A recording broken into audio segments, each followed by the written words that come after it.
बोलिए चौथ माता की जय। आप सभी भक्तगणों को संकट चौथ और चौथ माता व्रत की हार्दिक शुभकामनाएं। आज की इस वीडियो में हम श्रवण करेंगे चौथ माता की पौराणिक कथा। वीडियो शुरू करने से पहले आप सभी भक्तगणों से करुण निवेदन है कि कृपया करके वीडियो संपूर्ण सुनें। वीडियो पसंद आए तो प्लीज वीडियो को लाइक करें, शेयर करें और चैनल को सब्सक्राइब करें।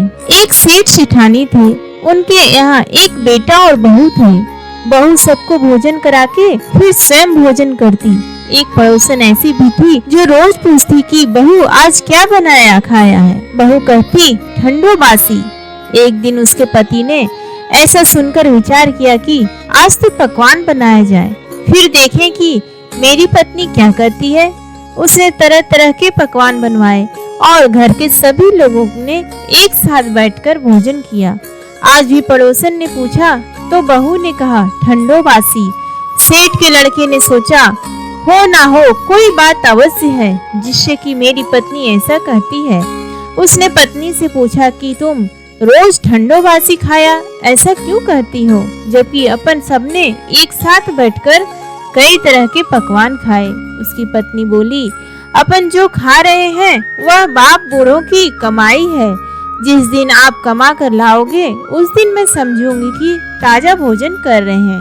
एक दिन लड़के ने माँ से कहा मैं एक बड़े शहर में कमाई करने जा रहा हूँ। माँ बोली बेटा अपने पास इतना धन है कि खाया नहीं छूटेगा। माँ के मना करने पर भी बेटे ने स्वयं कमाने का दृढ़ निश्चय कर लिया और जाते समय पत्नी से कहा मैं जब तक कमा कर बहुत सा धन लेकर न आऊं तुम चूल्हे की आग मत बुझने देना। एक दिन चूल्हे की आग बुझ गई तो वह मन ही मन घबराने लगी, कहीं मेरे पति पर संकट तो नहीं आन पड़ा। जल्दी से पड़ोस में से आग लाकर चूल्हे में रख दूं। ऐसा विचार करके पड़ोस में गई। वहाँ पड़ोसन चौथ माता का व्रत पूजन कर रही थी। पड़ोसन ने कहा थोड़ी देर में आकर ले जाना। बहू ने पड़ोसन से पूछा आप यह व्रत क्यों करती हैं, इससे क्या मिलता है। पड़ोसन ने कहा चौथ माता के इस व्रत को करने से अन्न लक्ष्मी मिले और अपनी मनोकामना पूरी हो। अब बहू भी चौथ माता का व्रत करने लगी। दीवार पर चौथ माता बनाई। उस दिन घी गुड़ का चूरमा बनाकर रात्रि को चंद्रमा को अर्घ्य देकर भोजन करती। ऐसा करते करते बहुत दिन हो गए। चौथ माता ने उस बहू के पति को सपना दिया कि साहूकार का बेटा तू जागे कि सोवे, तेरी पत्नी बहुत याद कर रही है। घर जाकर उसकी चिंता मिटा। तू दुकान खोलकर कंकु केसर का पगल्या बना के बैठ जाना, आज तेरा हिसाब किताब चुकता हो जाएगा। अब तो चौथ माता ने जैसा कहा था वैसा ही हुआ। उसने घर जाने की तैयारी की और गाड़ी भर के धन दौलत लेकर चल दिया। रास्ते में एक बड़ा सा काला नाग फन फैलाए बैठा हुआ था और कहने लगा आज तो मैं तुझे डसूंगा, छोड़ूंगा नहीं, आज तेरी आयु पूरी हो गई है। सेठ ने लड़के से कहा आज चौथ माता ने मुझे सपना दिया तो मैं पत्नी से मिलने घर जा रहा हूँ। वहाँ मेरी पत्नी बहुत चिंता कर रही है, मैं उससे मिलकर जरूर आऊंगा, तब तुम मुझे डस लेना। नाग ने कहा तुम शपथ पूर्वक कहकर जाओ तो मैं तुम्हें जाने दूंगा, परंतु लौटकर नहीं आए तो तुम्हारे घर आकर मैं तुम्हें डस लूंगा। इस प्रकार शर्त को वचन देकर वह अपने घर पहुंचा। वहां सभी से हंसी खुशी से मिला और भोजन करके उदास होकर बैठ गया।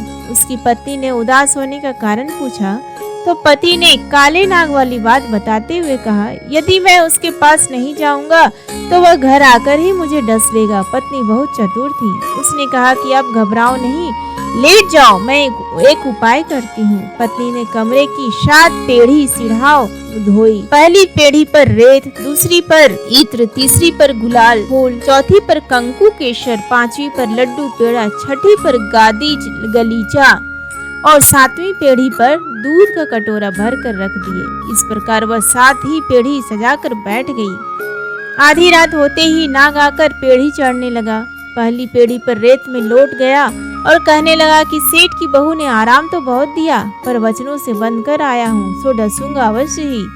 इसी प्रकार 7 पेढ़ियों पर नाग आराम करता हुआ और कहता हुआ कि डसूंगा जरूर कमरे में जाने ही वाला था कि चौथ माता ने विचार किया कि मैं इसे नहीं बचाऊंगी तो संसार में धर्म कर्म और व्रत पूजन को कौन मानेगा। अब तो गणेश जी, चंद्रमा जी और चौथ माता ने उसे बचाने का विचार किया।